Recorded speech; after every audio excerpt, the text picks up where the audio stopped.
Well, it is 15 degrees this morning and we're heading out on our first tow with the new Zacklift. And fittingly enough, it is one of my own trucks.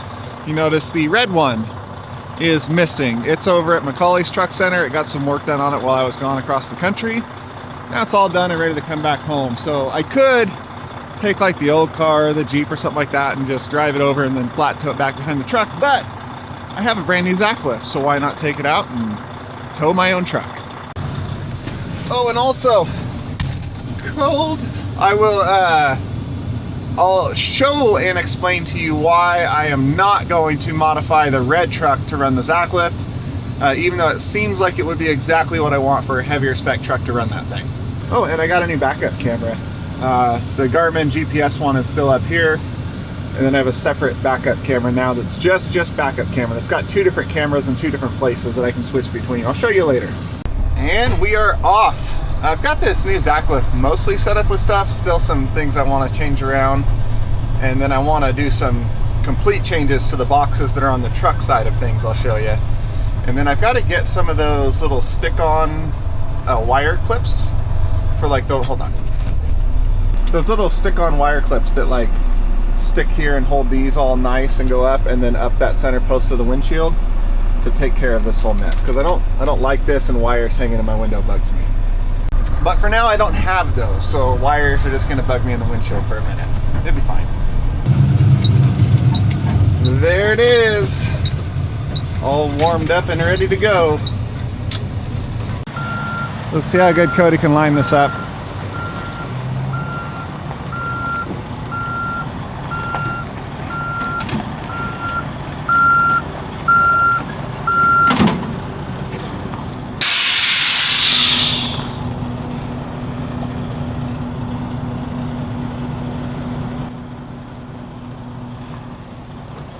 It's a good thing you're a mechanic and not a truck driver.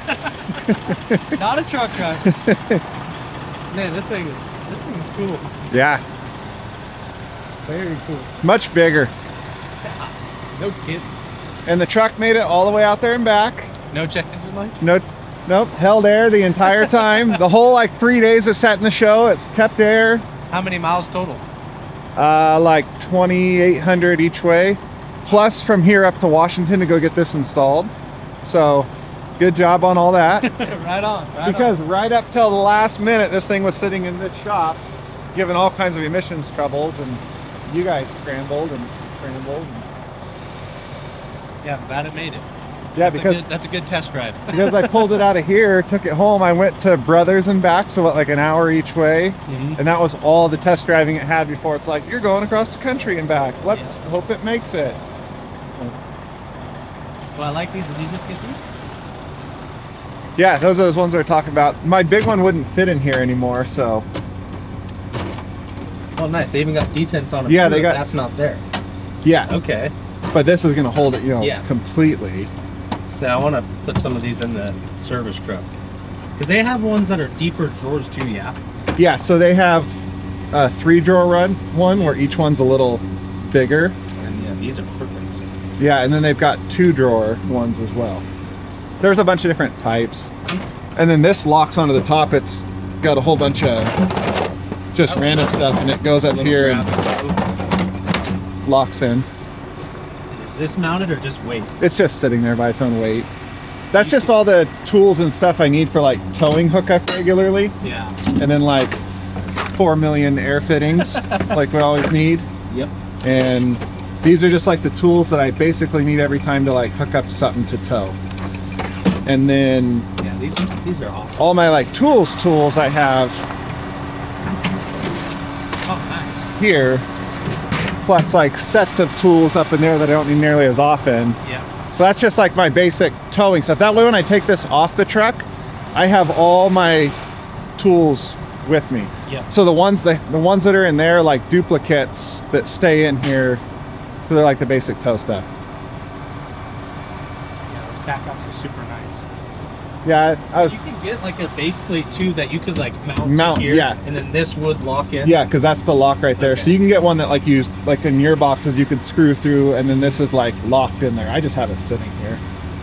Call it good enough. I mean, it's just as much as this thing. Like tools get jostled around in the service body. On these rubber pads right here though, Not bad. it doesn't move because it kind of sits into it. Yeah. So even on that big US General box I had in the other Zacklift, how big and heavy is that thing? Yeah. And as much as this truck bounces around up in the woods and all that, it never moved. And it was just sitting on that rubber pad. Yeah. So this thing, what do we do? Oh, airbags. All 4 airbags. Yeah, And then fix your hydraulic leak. for the for your PTO. Well, we'll see when you use it. Was the hose itself leaking? Yeah, it was sweating around the fitting, the crimped in, so we had a whole new hose made okay. and then put it on there. So this truck had 2 airbags that needed to be, kind of needed to be replaced. They were like cracked. The world's most expensive airbags. Yeah, no shit. Also the hardest ones to find. They're very hard So to find. it just needed those 2. These ones were good. Did you keep the 2 that were off the back of this just in case? They are in the shop, yes. Okay, don't throw those away. Yeah. So thought just throw 2 new airbags on it, but turns out they're like unobtainium, and nobody in Oregon, because these came out of Seattle, didn't they? Yes, yeah. Yeah, nobody in Oregon had them. So it tells me like, oh, we got to get them out of Seattle. It's going to be a few days. Like, well, if you got to do that, get 4 and let's replace all of them. That way, 6 months down the road, we're not playing the same game with these 2 right here. So Yeah, we end up using your existing brackets because of this is all channeled in. Oh, Getting yeah. to these nuts back here is a pain in the butt, so we just swapped the brackets over because the airbags came with new brackets, but we're like, we can just reuse those. Those are fine. because you can't get to the Yeah. inside you anymore. It just would have been a huge pain. We're like, pop the brackets Yeah. off and just reuse them. So we replaced 2 airbags that didn't need to be replaced. That way it's just, you don't have to worry about it next time when you can't get these stupid airbags. And then that hose was starting to leak. It wasn't bad, but leaks bother me. Am I on the scale of pickiness of customers? Am I, as far as mechanical condition of the trucks, like am I up there on your list? I don't know. You're asking the wrong guy. You're asking someone who's so anal about his stuff that we're probably on the same level, and I think it's better that way. I agree. We do have some customers that are super picky and some that are not. It's a mix. So Yeah. you're probably up there, but that's kind of how I am as well. It's just super picky about stuff. So Yeah. which is good because it prevents stuff from big failures from happening. Hopefully, I mean that's the whole point of being proactive about repairs and stuff. Well, like this thing, all the stuff we did to it, like we did a bunch of stuff that wasn't 100% necessary to be done before it went on that trip, but And it made the whole trip no problem. Yep. It sat on a concrete showroom floor for 4 days, and there wasn't a drop of oil on the ground, a drop of coolant. It had all of its air. 4 days later, we go to start it up. The airbags never dropped. Like That's pretty that's impressive. I why. think if a truck was there overnight, that's impressive. Well, you only had to replace every single freaking fitting that came from the factory to get it to do that, but it did it. So that's why I'm picky. I was able to go do that and not put a drop of fluid on that concrete showroom floor. Well, you've talked about it on your videos before, but the amount of trucks that roll down the highway that are very questionable, and I see it a lot. You see the same thing I You do. see it a lot. It's dangerous. It's very surprising to see the amount of trucks going down the road that are like, wow, that is a shock to me.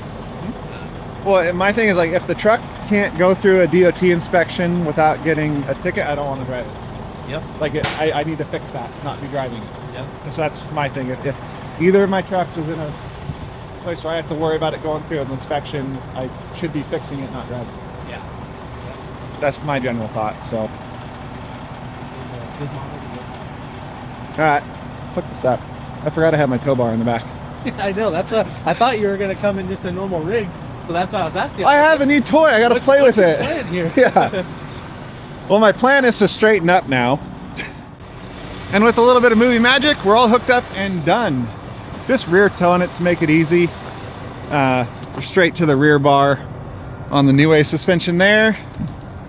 Steering wheel's all tied up and there's a light bar on it and all the things. Ready to roll. All right, so check it out. I have this camera that's mounted up high in just a rear view. And then I can switch to, well, both, but I want that one. This is right down the underreach, so I can look under and see like oil pan clearance and all that stuff while I'm towing. or we just have our general rear view one that's mounted up higher. All right, we are back home. We're gonna get this thing unhooked. Tell you why this is not the right truck to turn into the new Zacklift truck, and also kind of go over how I've got this thing set up for the moment. I'm sure it's going to change quite a few times, but just basically where we're at right now. First, though, I got to get the light bar, and it's still here. Good. Just ran a strap down through my toe pin because these come down. They just stretch that little tin piece there. I didn't want to really pull on that, so I didn't. Truck is so tall. Give me. Come here. There.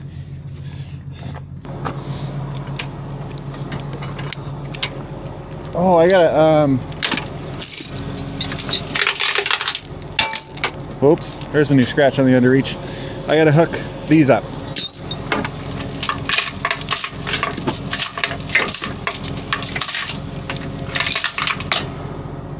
Oh, here's one of the cameras. And then up here is the other of the cameras. They're a magnetic, wireless, magnetic, solar-powered backup camera. So, well, they also like full-time recording too, like to an SD card, but I can just grab this, pop it off, go stick it anywhere else I want. These boxes are all steel, so I can stick it to the box, have it on the outrigger leg, I have it here on the underreach, I can move it back here on the underreach, I can do whatever I want because they're magnetic and just go wherever with no wires to power them.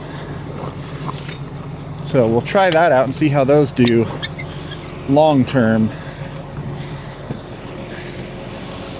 And so far, this is the first time I've used them, obviously, was going to get this.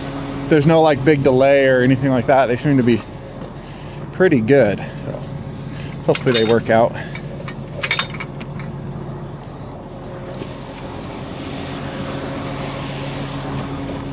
All right, I'm going to raise this. I'm going to turn this on. Then I'm going to raise this up. Now I'm going to go pull that chain and binder off of there.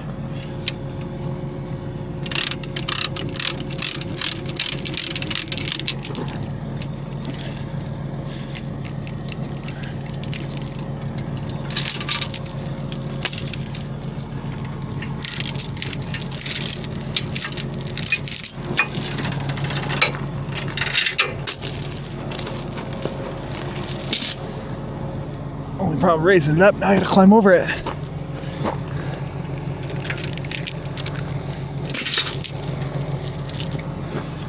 All right, well, to the point of why I don't want to make this red truck the new Zacklift truck.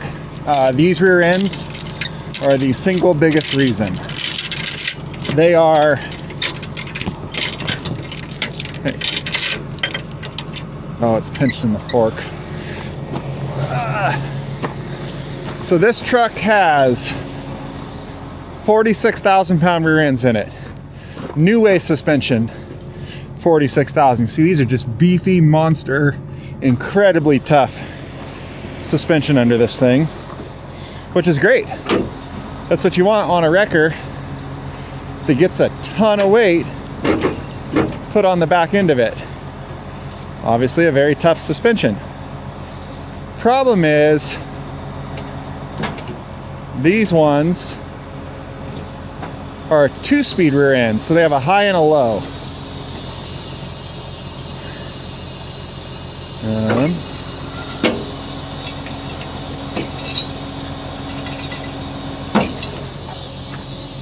So this truck has, I think the gear ratio is like 390 rear end ratio on the high side, and then it's like a 531 or something like that on the low side.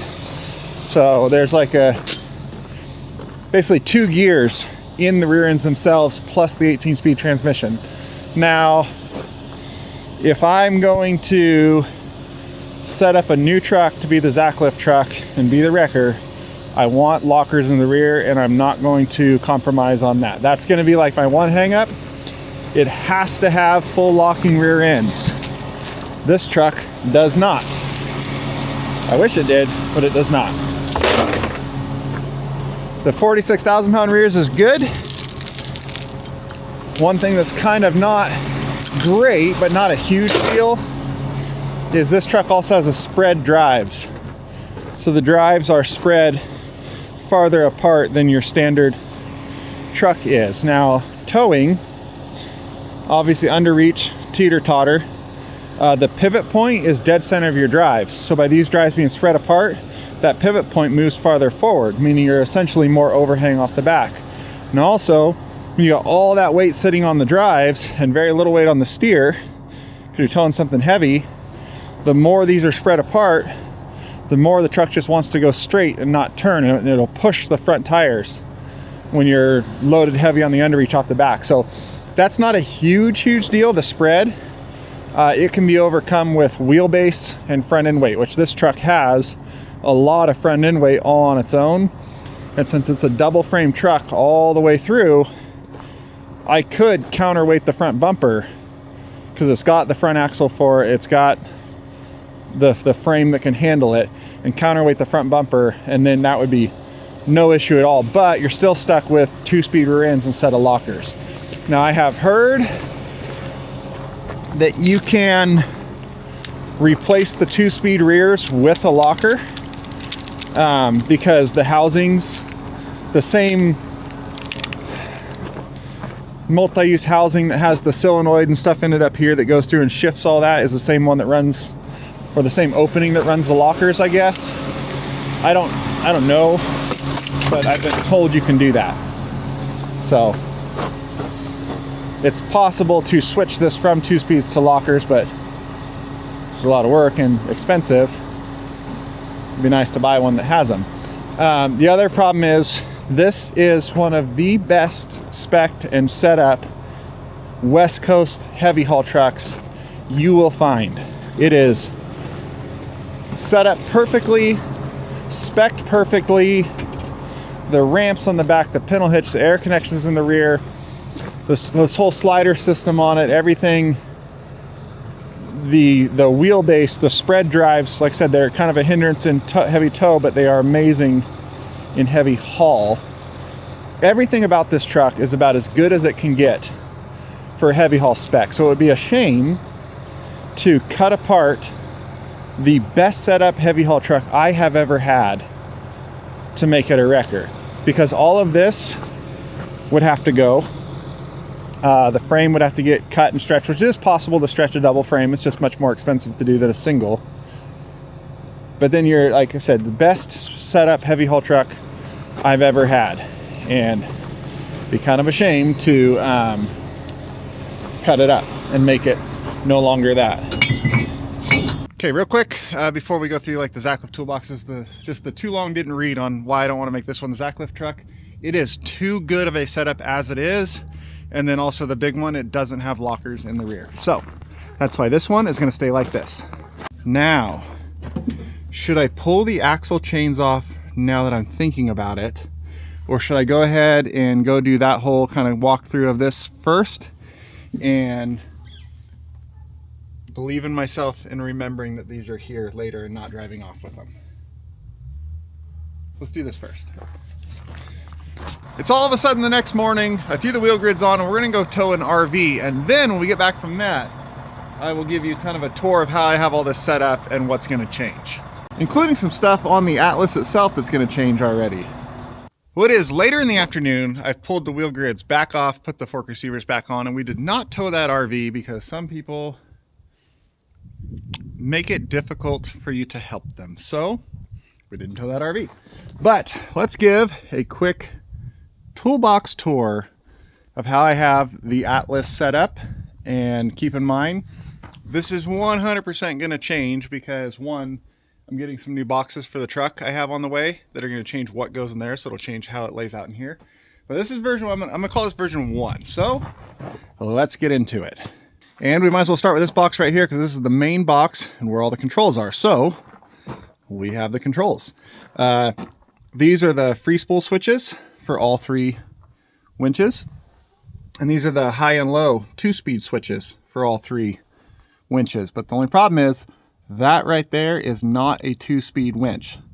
Those 2 are. This is a single speed. So the unit is plumbed and wired for that to be a 2-speed, but those winches, you see those big old huge control boxes off the side of them, they're much wider to be 2 speeds. Bigger motor on the side, different motor on the side, all that. So the winches, ow, I just railed my shin on that. It's okay. Notice this winch goes right to the edge of the toolboxes. Those ones stick out past it. So you can absolutely get a 2-speed winch there also if you want, but you're gonna have to have narrower toolboxes. I would much rather have the extra storage. So that does not function, but it is plumbed for it if you were to so want it. These do, however. These are all the underlift controls as well as the blue line on the boom. And these are all the boom controls as well as the yellow, which is the drag winch. So the 2 boom winches are split to separate valve bodies, which are fed off of separate hydraulic pumps on the truck. So they will have no effect on each other when you're using both of those together. This is a light control that turns these into work lights instead of tail lights, and then also makes all of these and the back ones strobe. Up here I keep these clamps with the rubber feet on them. I found these at Lowe's. They work great for trucks that have the fairings off the back. You clamp them onto the fairings up and down and then run straps between them. You can hook your straps to the clamp and it stops the fairings from getting blown off. This one lost its little rubber foot, so I need to get some more. Spring clamps, very handy for clamping air hoses to stuff, or if you're trying to run a strap around something, the strap keeps sliding down, you can clip it onto the side and run the strap over it to hold it in place. Just a million uses, so I keep them right here, really handy. 2 remotes, whole bunch of zip ties tucked back in there. 2 blowguns, just a normal air blowgun, and this is an air comb or an air blade. See, that has holes on the side and plugged in the end. So this works great for blowing out toolboxes or sweeping out the floor of your truck, because you can stick it in and the air is going that way and you just sweep it all right back out. Use it all the time. Great for blowing snow back out of your boxes after you're done working in a snowstorm recovery. I do think these boxes are not going to get snow in them nearly as bad as the Gull Wing boxes, because those opened up so much bigger and so much more wide open that when you're in a snowstorm, those actually got a lot of snow in them. These will not. The downside is they don't open so big and wide open. So it's kind of a plus and a minus on this flip door style of box versus the Gull Wing. Of course, both are an option. You can get either one. I have towed exactly one thing with this so far, and it's my own truck to a simple rear tow. I do think I prefer the Gull Wing boxes, but said I want to get some more time, especially the winter and the weather, and see which ones I actually like better. But yeah, so I keep these here. This one's really handy for cleaning everything back out of your boxes. Crescent wrench and 9/16 sit here on these magnetic strips, because I use those damn near every single time I'm hooking to a truck. If I'm front hooking it and need to do air, almost every single time. So they're right there. Gloves are right here. Sitting back behind these, just on top of all the hydraulic lines, are 2 rim slings, because again, I use them all the time. So they're just right here and they're super light, so they can just sit on the hoses. If you wanted, you could do a shelf across the top of this and it'd just be a shelf for more storage up here. I don't really need it because I just put those there. I have some penetrating oil and some silicone lubricant sitting in a little holder up here, and then a paper towel roll comes out of the top up there. I got a Milwaukee pack out for a toolbox because my big US General Run doesn't fit in this box height-wise because the door right here. But this one's got everything I need, as I kind of showed a little bit earlier. These are all my quick connect air fittings for airing up different types of trucks that have built-in quick connects on them. These are a bunch of just random couplers, more air hose couplers. These are all kinds of random push lock fittings and adapters and every which different type of thing you can think of, just a ton of them. Same thing again, just in plastic instead of brass, just a whole bunch of different splitters and all kinds of stuff. Tubing cutter, and then Teflon tape, and some spare glad hand seals right there. Caging bolts, and then glad hand couplers that plug into the end of air hose, so you can use the air hose to air up a trailer. So kind of, this is my air box right here. These are all the need all the time type of tools. All the main tools stay in the truck box here, and this is one that's going to change. So everything you see here, there is a duplicate of on the truck. That way when this gets unhooked from the truck, all the hand tools and stuff I need stay with the truck. So if I'm out pulling a lowboy, landall, doing whatever with the truck, true hitch, anything, I have everything I need. Nothing is left behind in this, including air fittings. I have, not specifically these ones, but all the different fittings like this. I have a set up in the top of that box. That box has shelves in it up there. And in the top, I have a whole bunch of kit of air fittings like this in case I need something for my own truck or trailer or whatever. But these tools, ones I need all the time. Screwdrivers, little hammer, extensions, 3/4, 15/16 for pulling axles, caging socket right there, pliers, and your just general wrenches that you always need. That way it's real quick handy. I don't have to go into the truck to get it. Up here, these are pins for the Iver tool, some hitch pins, normal clip pins because you need them all the time, a couple punches, and the bits for the air hammer. I need some more punches to throw in here. Then up here, cut-off wheels, sawzall blades, more Teflon tape pins, air coupler, uncoupler, knife, and I have a couple empty things here that I'm sure I will find random stuff to fill with. In this box up here, you just hit the release, and this comes down. I got butane torch, drill bits, more rope, all your electrical stuff there for doing electrical repair, spare wiring, all that type of stuff. There. It's easier to get up there with two hands, so I did. But over here, batteries for impact gun and light bar and stuff, they just stay right here. A little spool of rope for tying stuff if I need. First aid kit because I'm clumsy. Axle straps for tying down front axle. These are the BA Products straps that Renee gave me at the tow show.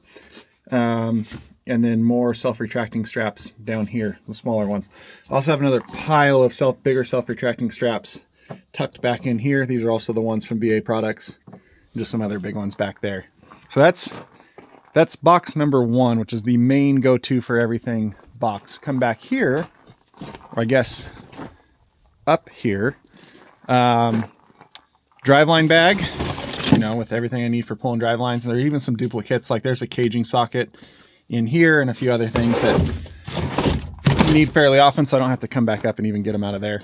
This is a whole tube of road flares, because road flares work much better than little flashy lights and crap like that. So I keep it too. This is a waterproof, sealed up, airtight tube full of road flares. I've got tons of shackles, and these are my big chain hook shackles, cluster hooks in case I gotta winch a small car out of the ditch or something like that. But all different sizes of shackle stuff. At some point I'm gonna organize all of that. I have back here a 2-inch receiver shackle for like the hitch on the back of a pickup or whatever. That needs to get like organized, but it's all in here for now. Tie down stuff. The binder, then my Omega ring chain for tying down trucks on the underreach if I'm not using the axle straps. I want to chain down. I use these right here, and then I have more retracting ratchet straps. These are my dirty straps. They'll get used for holding up drive lines, holding a truck's axle shaft so we pull them onto the catwalk, tying airlines down, stuff where they can get dirty, oil, that stuff. These ones right here are my clean straps. So these will get used for like tying the steering wheel straight when I'm rear towing a truck, because I don't want to use dirty straps inside someone's truck. So these right here stay nice and clean. That way they get used in a customer's truck for steering wheel, stuff like that. These ones back here for the general tying stuff down, go ahead and get dirty. Doesn't matter ones. Here, just some foundry hook 1/2-inch chains, and then these are my frame chains for chain slinging, and they have the frame hook on them. Just some more spring clamps sitting back here that stop them from sliding around, and they're just handy to grab if I need. a small indexing extendable pry bar, a small normal pry bar, a punch and heel bar if needed, and then I got room to put other stuff here if I need. And of course, got our blocks. Now below that, this is one of the boxes that's going to change. I have the new ones on the way, and it's basically going to be a little bit bigger version of this. It's got the same width, so it'll fit in the same brackets. It's just going to be a little taller and a little deeper, and it's going to have one big door that opens down, and then it's got drawers like a service truck toolbox. So for now, I have 1/2-inch sockets, 3/8 sockets of metric and standard, Torx bits, extensions, ratchets, these dealios right here, metric wrenches, standard wrenches, screwdrivers and pliers and picks and random stuff. So this is, like I said, obviously all going to go away, and the new toolbox will basically be like a service truck drawers all the way down this once you open the door. So all the different hand tools, everything will be right here, and this will basically be my service truck. Now down here, I just have some power tools. I'm keeping this fairly light because, like I said, this box is going to go away, so no point in shoving a bunch of stuff in here and having to take it back out. But I got air hammer, bottle jack, flashlight, tiger tool for pulling U-joints, grinder, impact, big 3/4 impact, big pry bars, bolt cutters, bigger pry bars, and the Sawzall is missing, but it's normally in there too. And then on the back side of that box, out of the box mounts, I made chain hangers for hanging the tire chains, but I have auto chains, so normally that's all I use. And then one that pisses a bunch of people off. This is where my wheel chocks go. They just sit right here against my aluminum tanks. It's like they were made for it. The radius is perfect. They stay right there. They're easy to grab when I need, easy to store and get back off the road. So that's where they go. Now, in addition to this toolbox layout getting changed, the Zacklift itself is going to change as well. So just keep in mind, this is unit number 1. The very first Atlas, you've got stuff right there. The very first Atlas that has ever been built, and currently the only one that exists. So part of my deal with Zacklift, obviously a good piece of it is a promotional component, but it's also kind of testing this thing out, trying out different things, seeing what works, what doesn't, what changes might want to be made to make this the most user-friendly, most versatile, and toughest unit out there. So we've already got some things we're going to change. One is this whole plate right here for the quick backs. I love these things, but obviously since these are independent, when this goes up and down to run the underreach, that does not move. So if the cables are hooked to here, when you lower the underreach down, it pulls the cables out. When you raise it up, they go slack. These two, not this one, because this one moves with it. But this is what was made and done to get everything all buttoned up and able to go to the show and get there on time.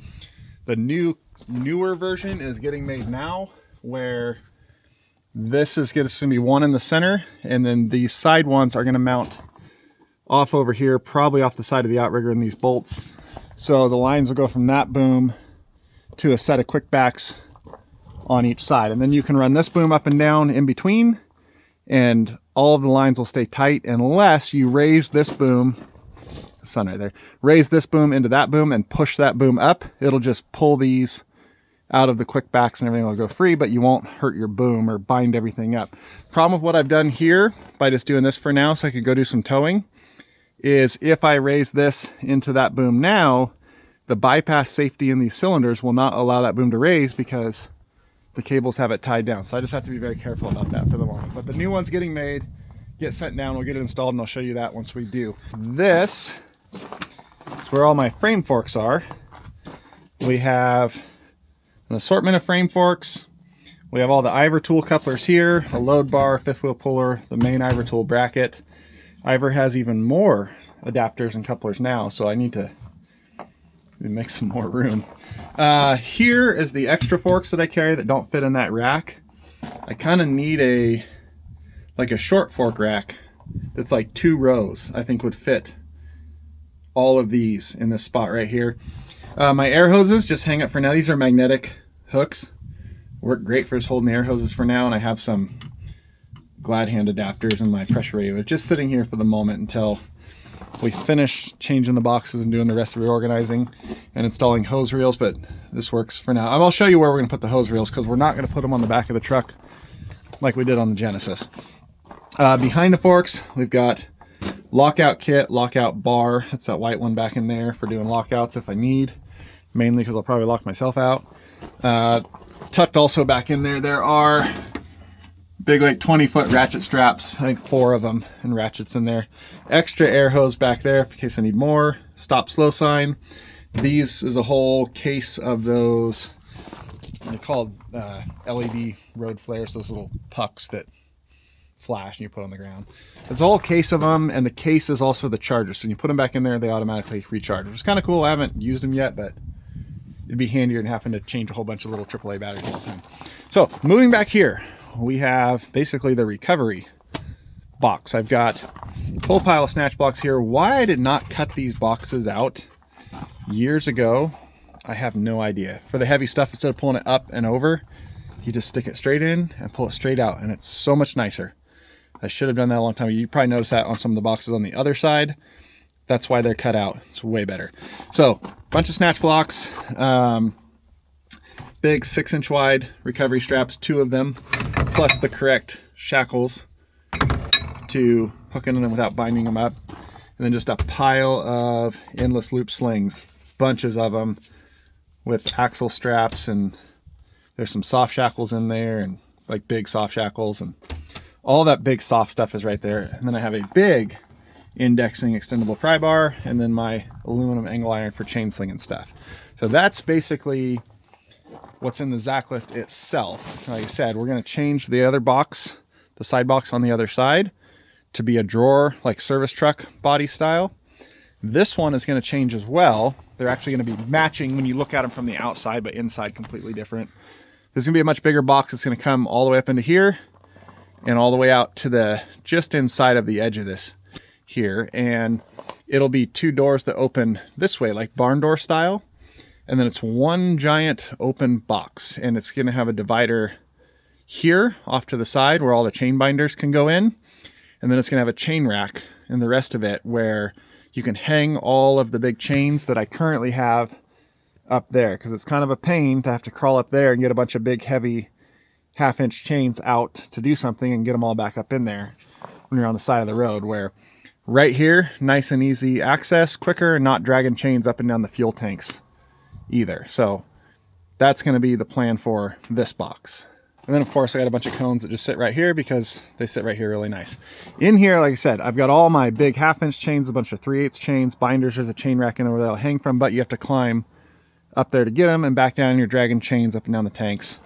So that's going to be nicer. But I also have shovels, sledgehammer, other parts and pieces in there. The center one has big foundry hooks, like 5/8 chains and hooks for doing big stuff. That one over there's got shelves. In the bottom is a Yankum rope, my big Yankum rope, as well as some other soft gear for that. Above it is a whole bunch of spare airline and 1/4-inch, 3/8, 1/2-inch, 5/8, like all different sizes of airline. The trailer airlines for like plugging in glad hands, and electrical cord and all that stuff. Above that's more stuff, and above that there's kits like the plastic cases that, you know, like impact sockets and all kinds of other stuff, like all the big tools that stay on the truck stay in there, as well as like big crescent wrenches and everything. That's all in there. Now this box is something else that I really want to change. I am losing so much storage space in this area and in that area. So I think I want to swap this out for a different enclosed headache rack that just goes flat off the frame and comes out right over the top of my fuel tanks all the way across. And then we're gonna have to change that manifold there and move it all back here. Maybe set it flat right here so everything plugs in like that for the hydraulic lines. We might have to redo that and put it right here would work. But if that toolbox had that much more space, it'd be huge. So it'd sit flat across the frame at the bottom all the way out to here, and then have side opening doors on it that open like this, and you have shelving or chain racks or toolboxes, whatever you want to put in this whole space. You can get the ones right here, they're pull-out drawers that come out, which might be really good on the other side for all of my power tools. That way, because you know that other box is going to turn into all the little drawers. So all the power tools could sit right there. You pull them out, there they all are. And then in the bottom of the box itself, because this side of it in the middle, you know, you have your side basically lockers that you get to from out here. In the middle, a big old roll-up door with shelving all the way through this and no more back window. I'll just put a camera up there to watch the winches. Then I would be able to use all of that space to carry my hitch adapter, for one. I don't carry a hitch adapter on this truck. I put it on into the receivers when I know I'm going to go need it to tow a trailer, and then I take it back off when I'm done. I don't carry it on the truck. My fifth wheel adapter I don't carry because this truck is so short. It's a very short wheelbase. There's not as much room for boxes as like most wreckers have, so I'm very limited on storage space, just because the truck doesn't have room for multiple boxes along the bottom, a big huge tunnel box like most of them have. So I leave a lot of that stuff at home in the container unless I know I'm going to need it, then I put it on. But sometimes you get surprised and have to make do. It'd be really nice to keep my hitch adapter, my fifth wheel plate, my spring forks, spring hangers, all that stuff. And it all could fit in there if that box was a little bit better of a design. And I ordered that box to be exactly like it is. So the fact that it is like it is 100% because I ordered it that way. But now, after so much of use, and then also with the unit itself, the Zacklift getting so much more capable and able to do so much more, I need to carry more and more gear. So I think it's time to redo that as well. But anyway, we're not done. We got hidden storage. Up in here, we have my accident ahead road signs put out. They lay in that trough right there. And I have this huge amount of space down here. I'm thinking of putting like a roof rack off a vehicle right here and U-bolting onto those, because that is a ton of room down there. And then I could put that sign in there. I could put other big shovels, brooms, dunnage, blocks of wood, whatever, in this whole space right here, and gain a ton of storage for that big bulky stuff. And then for hose reels, because I don't want to just keep using coiled up air hoses like I have right now.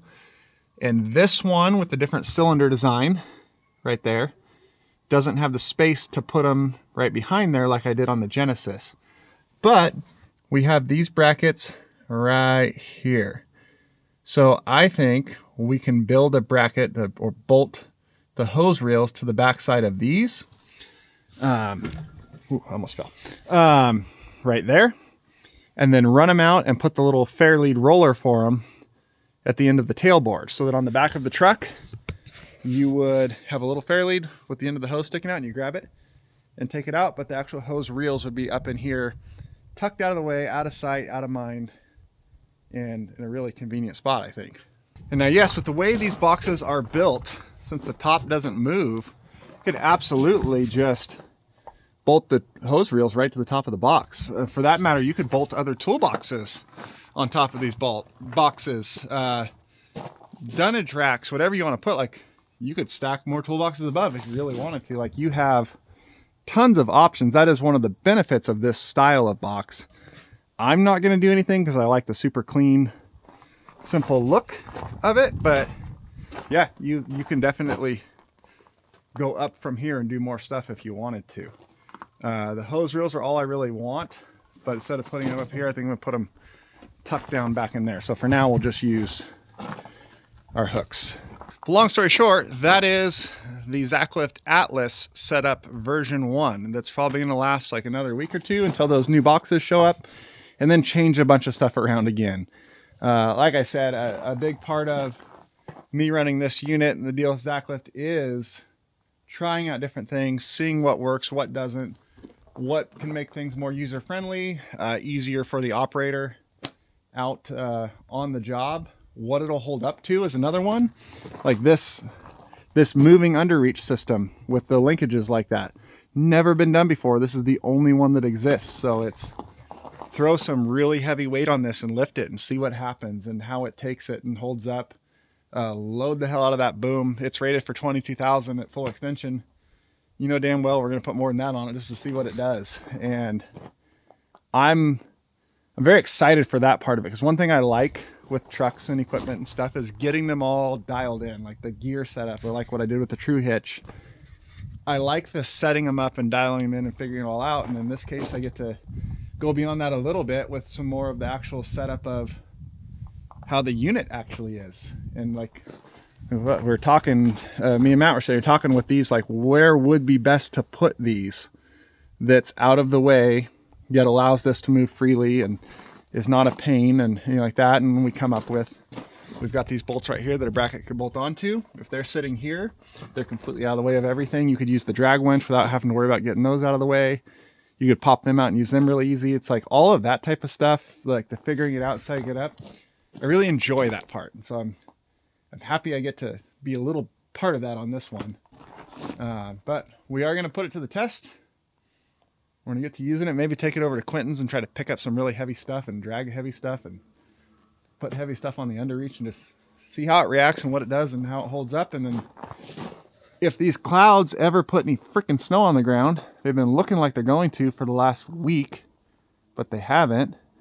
We're going to get this thing up on the mountain, get some recoveries going, and dragging trucks up the pass and out of the ditch and getting into our winter busy season.